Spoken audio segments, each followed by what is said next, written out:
You promised that bracelet would be mine. Elena Ashmore stopped outside the office door. The basket of hot bread and venison stew grew heavier in her hands. She hadn't meant to overhear anything. She had only come because Kieran often forgot to eat during council meetings. Inside the room, Maris laughed softly. It looks beautiful on me, doesn't it? Elena's heart skipped. The ceremonial mate bracelet. She recognized the silver band instantly. She had helped the jeweler choose the moonstone months ago. It was supposed to be presented to her during the spring mating ceremony. Slowly, she stepped closer to the half-open door. Kieran's warm voice answered. It always belonged to you. Maris smiled. And Elena? A chair scraped across the wooden floor. Then Kieran chuckled. She's useful. The words struck harder than a slap. Maris wrapped her arms around his neck. You've let her believe she'll become Luna. I had to. Kieran shrugged. She handles the trade agreements, the treasury, the healers, the harvest records. If she hadn't spent the last 3 years keeping this pack together, when would we have had time for each other? Maris laughed. You're terrible. I prefer practical. And after the mating ceremony? Kieran didn't hesitate. I'll reject her. Maris blinked. In front of everyone? Why not? He slipped the bracelet onto her wrist. Once the ceremony is over, I won't need Elena anymore. Silence filled the hallway. Elena stared through the narrow opening in the door. The man she had loved since they were teenagers stood smiling at her best friend. The same friend who had cried on her shoulder after failed courtships. The same friend she had trusted with every secret. Neither of them looked guilty. They looked happy. The basket slipped from Elena's fingers. Clay bowls shattered across the stone floor. The laughter inside stopped instantly. The office door swung open. Kieran stepped into the hallway. His smile vanished. Elena. Maris appeared behind him, the silver bracelet still glittering around her wrist. For several heartbeats, no one spoke. Kieran reached toward her. I can explain. Elena looked at him, then at Maris, then at the bracelet she had once dreamed of wearing. Something inside her quietly broke. Not with anger, not with tears, with understanding. A small smile appeared on her face. Calm, gentle, almost peaceful. I'm sorry, she said softly. Both of them frowned. Maris folded her arms. For what? Elena looked at the shattered bowls scattered across the floor, then back at the 2 people she had loved most. For staying long enough to hear the truth. She bent down, gathered the broken pieces into the empty basket, and carefully set it against the wall. Kieran took a step forward. Elena, wait. She didn't. She walked past him without another word. Past the council chamber, where everyone still believed she would soon become Luna. Past the servants, who smiled and greeted her. Past the future she had spent 3 years building. She never looked back. Behind her, Kieran sighed and rubbed the back of his neck. She'll calm down. Maris slipped her hand into his. She always forgives you. Neither of them noticed the quiet certainty in Elena's smile. Because it wasn't the smile of a woman planning to return. It was the smile of someone who had finally decided. She never would. Before the first rays of dawn touched Thornridge Pack, Elena Ashmore was already gone. She didn't leave in anger. She left in silence. The little cottage she had shared with Kieran stood perfectly neat. The fireplace had been swept clean. Fresh flowers still rested on the kitchen table. Only the things that had belonged to Elena before she met Kieran were missing. Simple dresses, her mother's faded quilt, a box of herbal journals, a worn leather satchel. Everything else remained. The silver necklaces Kieran had gifted her, the silk gowns chosen for the spring mating ceremony. Even the wedding cloak, embroidered with the future Luna's crest. She folded it carefully and placed it across the bed. On Kieran's desk rested one final item, the mate bracelet. Beside it lay a single note. "Thank you for teaching me the difference between loving someone and being useful to them. I hope you never confuse the two again. Elena." By sunrise, the servants discovered the empty cottage. News spread quickly through the pack. "The future Luna has disappeared." Kieran read the note once, then tossed it onto his desk with a sigh. "She needs time." Maris slipped an arm through his. "She'll come back. She always does." He wanted to believe her. For the first week, life continued as usual. Then the problems began. The grain merchants refused to unload their wagons. "They're waiting for Lady Elena's signature," one trader explained. Kieran frowned. "I'll sign." The merchant shook his head. "She negotiated every contract personally. We only honor her seal." 2 days later, the chief healer appeared outside Kieran's office. "The medicine shipment hasn't arrived. It should have been here yesterday." Maris waved dismissively. "Order more." "We can't. The suppliers only trusted Lady Elena." By the 3rd week, the treasury books no longer balanced. No one understood the accounting system Elena had quietly maintained for years. Winter food reserves were misplaced. Village tax records disappeared beneath stacks of unfinished paperwork. Arguments broke out between merchants and guards. Kieran spent every evening buried beneath documents he had never realized existed. Late one night, the elderly steward entered his office carrying another ledger. "Your Alpha." Kieran looked up wearily. "What now?" "The western villages." "What about them?" "They've received no supplies." Kieran rubbed his temples. "Why wasn't I told?" The steward hesitated. "You were. Lady Elena solved it before it reached your desk." Silence filled the room. The old steward quietly placed several ledgers before him. "These are all matters she handled." Kieran stared at the towering pile. Trade agreements, harvest reports, border negotiations, medical records, hundreds of documents. He looked at the empty chair where Elena used to sit during council meetings. For the first time, he wondered how often she had quietly saved him from problems he had never even known existed. Across the room, Maris forced a smile. "She'll be back." But her voice held far less confidence than before. Far beyond Thornridge Pack, deep within Whitestone Forest, a small wooden sign swung gently outside a lonely cottage. "Healer available inside." Elena smiled warmly as she wrapped a bandage around a frightened little girl's injured arm. For the first time in years, she slept peacefully. Nearly 2 years passed. Whitestone Forest became the only home Elena needed.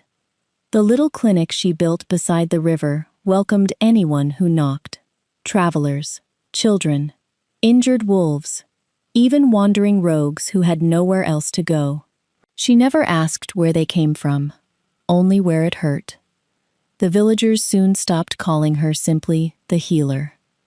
They called her the woman who never turned anyone away. One autumn evening, dark clouds gathered over the mountains. Rain hammered the forest. The usually gentle river swelled into a raging current. Elena had just secured the shutters when something caught her eye. A body. It floated between broken branches, disappearing beneath the rushing water before rising again. Without thinking, she grabbed a rope. "No," she whispered. "Hold on." She ran along the muddy bank until the current carried the stranger close enough. Throwing the rope around a tree, she waded into the freezing river. The icy water rose to her waist, then her shoulders. The current nearly swept her away. Finally, her fingers caught the stranger's cloak.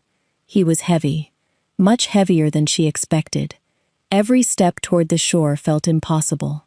By the time she dragged him onto the riverbank, both of them were shivering. She rolled him onto his back. A deep sword wound crossed his shoulder. 3 black feathered arrows, protruded from his back. The skin around each wound had already darkened. "Poison?" she breathed. There wasn't time to fetch help. She snapped the arrow shafts first, then, using every bit of strength she had left, pulled the unconscious man onto a wooden cart and hauled him to her clinic. The next several days passed in a blur. She removed the arrowheads, cleaned the wounds every few hours, forced bitter antidotes between his lips whenever he could swallow. Several times his fever became so fierce she thought she had lost him. Still, he kept breathing. On the 7th morning, Elena entered his room carrying fresh broth. She nearly dropped the bowl. The stranger was awake. His gray eyes studied the unfamiliar room before settling on her.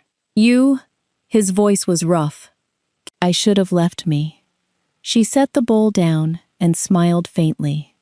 "I tried." He frowned. "You tried? You were far heavier than you looked." For the first time since waking, the stranger laughed. It was quiet, painful, but genuine.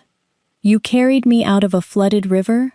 I complained the entire way." A hint of amusement touched his face. "I don't remember hearing it." "That's because you were unconscious." She helped him sit up carefully before handing him the broth. "You'll need your strength." He accepted it without argument. "My name is Rowan," he said after a long silence. "I'm a hunter." Elena nodded politely. "I'm Elena."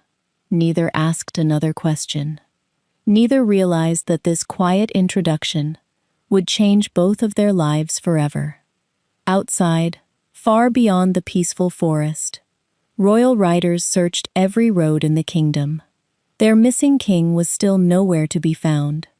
Rowan recovered slowly. His wounds were deep, and the poison had weakened him more than he admitted. For 2 weeks, Elena refused to let him leave his bed. Each morning she changed his bandages. Each afternoon she made him drink another cup of bitter medicine. Every evening they shared simple meals by the fireplace. "You make terrible tea," Rowan said one night after taking a cautious sip. Elena raised an eyebrow. "My tea kept you alive." "It nearly killed me a second time," she laughed. "Then tomorrow I'll make it even stronger." To his surprise, he found himself looking forward to those quiet arguments. Unlike the nobles in the capital, Elena never treated him differently. She scolded him when he tried to lift heavy firewood. She confiscated his boots after catching him sneaking outside before his stitches healed. "You'll reopen the wound. I've survived worse. Not under my roof." He surrendered with a dramatic sigh. "You're a very strict healer, and you're a terrible patient." One crisp morning, Elena was hanging herbs outside the clinic when distant hoofbeats echoed through the forest. Rowan looked up sharply. His easy smile disappeared. "Inside," he said quietly. She frowned. "What is it?" "I need you to stay inside." Before she could ask another question, dozens of riders burst into the clearing. Black banners bearing a silver wolf snapped in the wind. The lead rider leaped from his horse. The moment he saw Rowan standing in the doorway, relief flooded his face. He dropped to one knee. "Your Majesty." Every soldier behind him did the same. Elena froze. Her gaze shifted slowly toward Rowan. He closed his eyes for a brief moment. "I was hoping to explain before this happened." The captain stood, emotion thick in his voice. "The kingdom believed you were dead. We searched every river, every mountain pass." Rowan placed a reassuring hand on the captain's shoulder. "I'm alive because of her." He turned toward Elena. "I owe this healer my life." The captain immediately bowed to Elena. "So do we." She stared at Rowan. "You're—" He smiled apologetically. "Alpha King Rowan Blackthorn." Silence stretched between them. Finally, Elena folded her arms. "So, there really wasn't much hunting?" Rowan rubbed the back of his neck. "A little." "You hunted?" I frightened one rabbit, and it escaped. She couldn't help laughing. The tension broke instantly. Even the soldiers smiled. Rowan stepped closer. The truth is, I was ambushed while traveling to negotiate a peace treaty. They wanted the throne. They almost succeeded. He looked into her eyes. If you hadn't found me, I wouldn't be standing here. Elena lowered her gaze. I only did what anyone should. No. Rowan shook his head gently. You did what very few people actually would. The captain signaled for the royal carriage to be brought forward. It is time to return home, Your Majesty. Rowan nodded, then looked back at Elena. Come with me. She blinked. To the capital?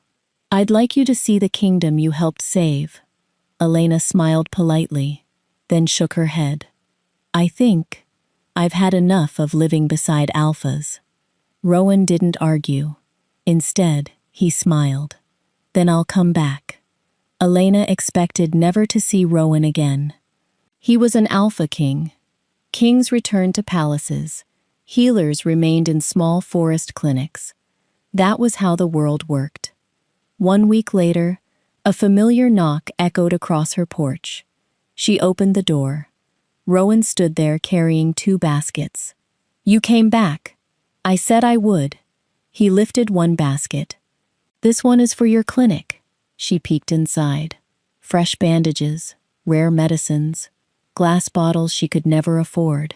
Her eyes widened. These came from the royal apothecary. They did. The palace needs them more than I do. He smiled. I asked the palace healer. He disagreed. She laughed softly. And the second basket? He handed it to her.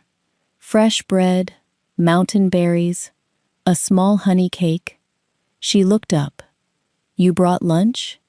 I remembered you forgetting to eat while you cared for me. She couldn't deny it. That afternoon, they shared a simple meal beneath the old oak tree beside the clinic. They spoke about everything except the palace. The following week, Rowan returned again, this time carrying lumber. The fence is leaning, I noticed. So did I. Before she could protest, he was already replacing broken posts. The week after that, he repaired the roof above the medicine room. When a widow's wagon became stuck in the mud, Rowan climbed down without hesitation and pushed until the wheels came free. The old woman blinked. You look familiar. Elena hid a smile. He gets that a lot. Months passed. The villagers stopped treating Rowan like a stranger. Children challenged him to races through the forest.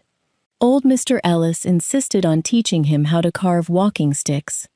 Mrs. Hazel refused to let him leave without eating a second helping of pie. No one bowed.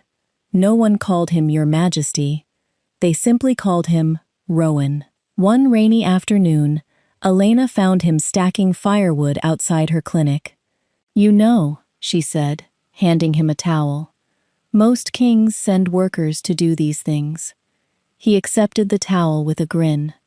Most healers don't pull complete strangers out of flooded rivers. She rolled her eyes. So this is repayment? No.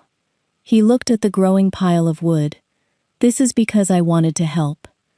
There was no hidden meaning, no expectation, no demand, just quiet honesty. That evening, they drank tea on the porch while rain drummed softly against the roof. Neither spoke for a long while. Finally, Rowan broke the silence. You've never asked why I keep coming back. Elena smiled into her cup. I already know. You do? The tea. He looked confused. You haven't found anyone else willing to make it as badly as I do. He laughed so hard, he nearly spilled his cup.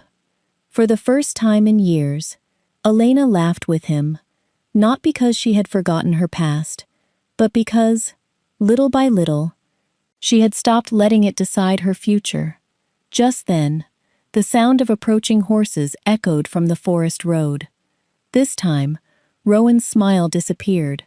He recognized those riders. The horses stopped outside the clinic. Elena looked toward the forest path, the moment the lead rider removed his hood. Her smile faded. Kieran. He climbed down slowly. He looked older than she remembered. The confidence that had once defined him was gone. Dark circles shadowed his eyes. Behind him stood several Thornridge Pack elders. Not one of them met Elena's gaze. For a long moment, no one spoke. Finally, Kieran stepped forward. "I've been looking for you." Elena folded her hands calmly. "You've had 2 years." He lowered his eyes. "I know." Silence lingered, then he looked around the little clinic. The herb gardens, the waiting benches, the grateful villagers waving to Elena as they passed. "You built all this?" She nodded. "With people who wanted to help." Kieran swallowed hard. "The pack?" He hesitated. "It's falling apart." Elena didn't answer. He continued anyway. "The trade agreements ended. The healers left. The merchants stopped trusting us. Half the council resigned. I thought I could replace what you did." A bitter laugh escaped him. "I couldn't." She looked at him quietly. "So you came because the pack needs me." His shoulders slumped. "I came because I need you." Before she could respond, another voice spoke behind her. "Is everything all right?" Rowan stepped onto the porch, carrying a crate of medicine. The moment Kieran saw him, his expression changed. He immediately recognized the silver wolf crest stitched onto Rowan's cloak. The Alpha King. Rowan set the crate down and calmly walked to Elena's side. Not in front of her, not behind her. Beside her. He looked at Kieran politely. "I'm Rowan." Kieran managed a stiff nod. "I know who you are." His gaze shifted toward Elena.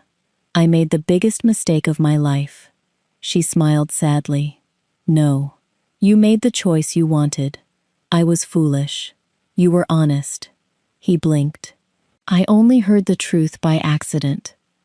Kieran closed his eyes. Maris left 6 months ago. She realized leadership was harder than she expected. Elena wasn't surprised. "I'm sorry it ended that way." "You don't hate me?" She shook her head. "I spent too long carrying anger. I put it down." He looked at the peaceful clinic, the laughing children, the patients who greeted Elena with genuine affection, then at the Alpha King standing quietly beside her. Rowan hadn't interrupted, hadn't demanded, hadn't spoken for Elena. He had simply remained where she could reach him if she wished. Kieran finally understood. The difference wasn't power, it was respect. He gave a slow nod. "I asked you to build a future with me." His voice cracked. "Without ever making you feel like part of it." Elena's eyes softened. "I hope one day you forgive yourself." He managed a faint smile. "I don't deserve that. Perhaps not today." He looked once more at Rowan, then back at Elena. "I won't ask again." With that, he turned and walked toward his horse. None of the elders tried to stop him. As the riders disappeared into the forest, Rowan looked at Elena. "You handled that with more grace than I could have." She smiled. "I stopped fighting for people who don't choose me." Then she looked up at him. "I'm glad you did." A few weeks after Kieran's visit, Rowan arrived at Elena's clinic before sunrise. He carried no baskets, no medicine, no lumber. Instead, he held out his hand. "Come with me." She smiled curiously. "Where?" "You'll see." After a short ride through Whitestone Forest, they reached the river where Elena had first found him. Morning sunlight shimmered across the rushing water. For a moment, nothing seemed different. Then Rowan stepped aside. Elena's breath caught. The narrow riverbank had been transformed. Several stone buildings stood among flowering gardens. Smoke drifted from warm chimneys. Children laughed as they carried baskets of herbs between cottages. A large wooden sign welcomed every visitor. Riverside Healing Sanctuary. Beyond it stretched a small animal refuge, where injured wolves rested peacefully. Travelers shared breakfast beneath shaded pavilions. Healers worked side by side with apprentices. No one looked frightened. No one looked alone. When Elena whispered, "How?" Rowan smiled. "The plans began the week I returned to the capital." She turned toward him. "You built all this?" He shook his head. "No. You did." She frowned.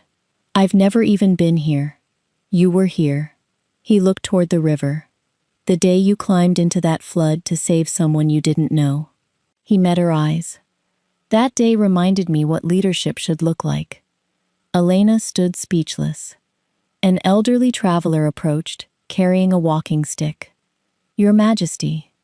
He bowed briefly before turning to Elena. "Thank you." She blinked. "For what?" "My granddaughter was treated here after a wolf attack." "We couldn't have afforded a city healer." He smiled warmly. "This place gave us hope." Soon another family approached. Then another. Each carried a different story. A rescued pup, a healed child, a lonely traveler welcomed with food and shelter. None of them knew about Kieran or Elena's heartbreak. They only knew that because someone had cared enough to save one wounded stranger. This sanctuary now saved hundreds. Tears blurred Elena's vision. "I thought I was only helping one person." "You were." Rowan smiled gently. "And one person decided the kingdom should never forget that kindness." They walked quietly through the gardens until they reached the exact bend in the river where Rowan had washed ashore. A single willow tree shaded the bank. Beneath it stood a smooth stone engraved with simple words, "Compassion changes more lives than we ever see." Elena brushed her fingers across the inscription. Behind her, Rowan drew a slow breath. "There is one more thing I want to ask you." She turned. He stepped closer. Not as a king, simply as the man whose life she had once carried out of the river. Then, he slowly lowered himself onto one knee. Elena's heart skipped. "Rowan?" He looked up at her with the same quiet smile he had worn the morning he first woke in her little clinic. There was no royal ceremony, no crowd waiting to cheer, only the river, the willow tree, and the place where both their lives had changed. From his pocket, Rowan withdrew a small wooden box. Inside rested a simple silver mate ring. No jewels, no royal crest, just a slender band engraved with tiny willow leaves. "I've attended enough royal proposals to know how they're supposed to look," Rowan said with a soft laugh. "This isn't one of them." Elena smiled through the tears gathering in her eyes. "I noticed." He held the ring in his palm. "I don't love you because you saved my life. You would still be the woman I admire, even if we'd met on an ordinary afternoon." He took a slow breath. "I've watched you care for strangers who could never repay you. I've watched you comfort frightened children. I've watched you forgive without forgetting. And I've seen who you are when no one thinks anyone is watching." His voice softened. "That's the woman I fell in love with." Elena felt her throat tighten. For years, she had believed love meant proving her worth, working harder, giving more, becoming whatever someone else needed. Rowan had never asked for any of that. He simply asked for her. "I don't want fate to decide this." He looked into her eyes. "I don't want gratitude to decide it. I want your choice." Silence settled over the river. The breeze stirred the willow branches overhead. In the distance, wolves called softly through the forest. Elena thought about the life she had left behind, the promises that had turned into lies. The future she had once believed was lost forever. Then she looked at the sanctuary, at the children laughing across the gardens, at the travelers finding warmth because one wounded stranger had survived. Finally, she looked back at Rowan. "You know something?" He smiled. "What?" "The first time I met you, I thought you were the most stubborn patient I'd ever had." He laughed. "I probably was. You argued over every bowl of medicine. It tasted terrible. It saved your life. I admitted that eventually." She laughed with him, then gently took the silver ring from his hand. Instead of waiting for him to place it there, she slipped it onto her own finger. This time, she reached down and helped him to his feet. "I'm choosing to." For a moment, neither spoke. Then Rowan wrapped his arms around her. Not tightly, not possessively, simply as though he had finally come home. Above them, wolves emerged along the riverbank. One by one, they lifted their heads toward the evening sky. Their howls echoed across the valley. The people working in the sanctuary looked toward the river and smiled. No announcement was needed. Everyone already understood. This wasn't the beginning of a love story. It was the reward for two people who had quietly chosen each other every single day. 5 years later, the Riverside Healing Sanctuary had become the heart of the kingdom. Travelers planned their journeys around it. Healers came from distant packs to study there. Every injured wolf, every abandoned pup, every frightened child who arrived at its gates found the same welcome: a warm meal, a safe bed, and someone willing to listen. Queen Elena still worked there every week. She tied bandages with her own hands, mixed herbs in the same stone mortar she had used in her little forest clinic. She greeted every patient by name whenever she could. When visitors apologized for bothering the queen, she simply smiled. "You came to a healer, so let me heal." One bright spring morning, a group of young apprentices gathered around her beside the river. One curious girl raised her hand. "Your Majesty, may I ask you something?" "Of course. Why did you build the sanctuary here?" "There are better roads closer to the capital, and more people there." Elena looked toward the gently flowing river. For a long moment, she said nothing. Then she smiled. "Because this is where I stopped believing my story was over." The apprentices listened quietly. She pointed toward the water. "Years ago, I pulled a wounded stranger from this river. I thought I was saving one life." She glanced toward the gardens, where Rowan was helping a little boy plant herbs. "I didn't know that kindness would grow into all of this." Just then, Rowan walked over carrying 2 mugs of tea. He handed one to Elena before looking at the children. "She's being modest again." The apprentices laughed. "What really happened, Your Majesty?" one boy asked. Rowan slipped his hand into Elena's. "The truth is, she rescued a king." He smiled at his wife, and without realizing it, she rescued herself too. Across the sanctuary, laughter echoed as wolves played with children beneath the willow trees. No one cared about rank, only kindness. As the sun began to set, Rowan and Elena stood together beside the riverbank where they had first met. Neither spoke. They didn't need to. The rushing water carried away old pain long ago. It had left behind something far greater: peace. The kingdom remembered the woman who disappeared after discovering her mate's betrayal. History remembered something else. She refused to beg for love from the Alpha, who only valued what she could do. Instead, she walked away. Saved a wounded stranger, built a place where compassion mattered more than status, and found an Alpha king who never asked her to prove her worth. Because he had recognized it from the very beginning. Real love was never built on promises. It was built on the quiet choices 2 people made every ordinary day.